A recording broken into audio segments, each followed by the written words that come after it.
More than two-thirds of Americans, about 68%, identify as Christians. So why is it that many people fight to remove expressions of Christian faith from the public square?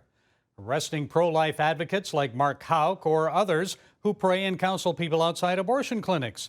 Well, Young Voices commentator Alexander Salter contends that public Christianity is as American as apple pie. That's the title of an article he recently wrote for National Review Online. He joins us now to explain.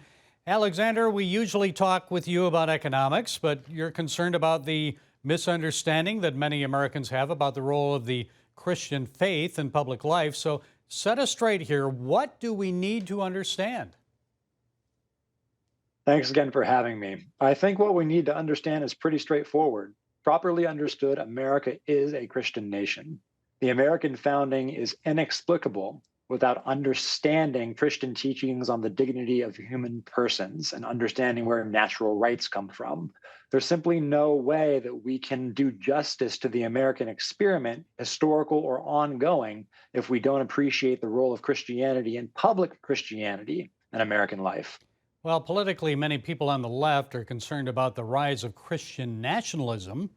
That somehow that Christians are going to take over and impose a Christian theocracy on the nation. So what do you think sparked that idea? It seems more people are concerned about that happening since the Supreme Court decision on Roe v. Wade. So how do you respond to people who voice that concern?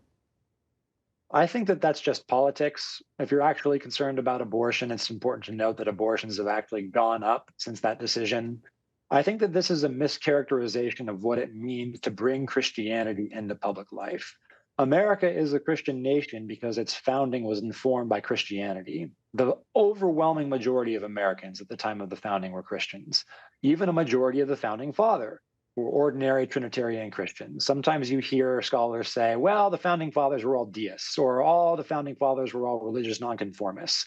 Several of them were, and many important ones were.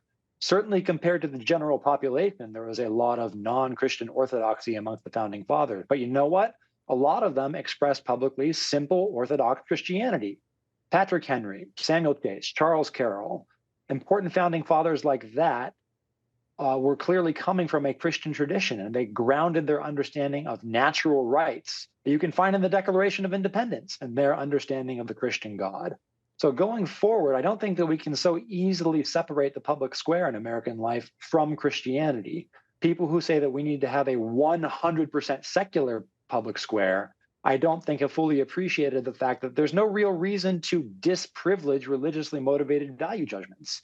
All value judgments are controversial, but we can't disqualify some simply because we don't like where they're coming from. That's not what the First Amendment means. That's not what the Constitution says. Alexander, a recent poll from the Cultural Research Center led by George Barna found while 67% of evangelicals typically vote, only 1/3 reported being very likely to vote in the 2024 general election. So why do you think that's happened? Why less political engagement from evangelicals?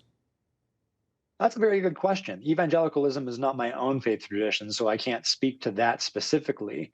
What I think a lot of people are worried about is there does seem to be a push, especially coming from our friends on the left, saying that bringing any sort of religious motivated value judgment into public life is per se illegitimate. But that's not what the Constitution says, as we just established. Let's actually look at the First Amendment. The First Amendment is about not establishing a religion. When that document was written, when the First Amendment was written, establishment meant an official government-sponsored church.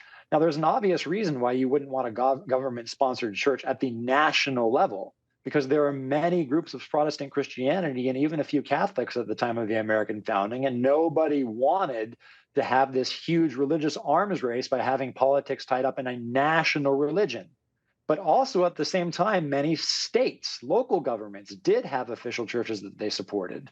Those would eventually come to be disestablished, but look at the arguments that people who supported disestablishment made. They were not looking to protect the government from the church. They were looking to protect the church from government. They thought that by allowing freedom of association, freedom of conscience, that would allow the most flourishing measure of religion possible, and specifically Christianity. Well, finally then, so how can we have both a secular society and one that honors our Judeo-Christian foundation? We need to recognize that however else you might get to natural rights, and that's ultimately what we've proclaimed in the Declaration of Independence, the rights that come from the God of nature, which was a common term used in Reform Christianity at the time. So that's not a deist thing.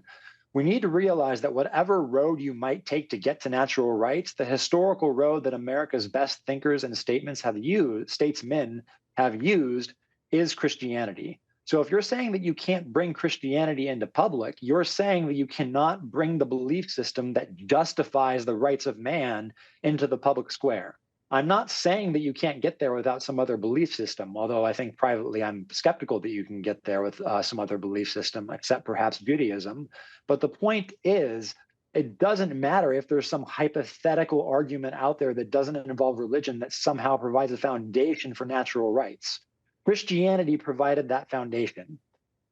The Christian theory of personhood is rooted in the incarnation. There are certain things that we cannot do to each other, that it's wrong to do to each other, privately and publicly, because the image of God uniquely dwells in all of us. That comes from the incarnation of Jesus Christ. And if we're going to throw out religion, we have to realize that we've thrown out the foundation for the American experiment itself.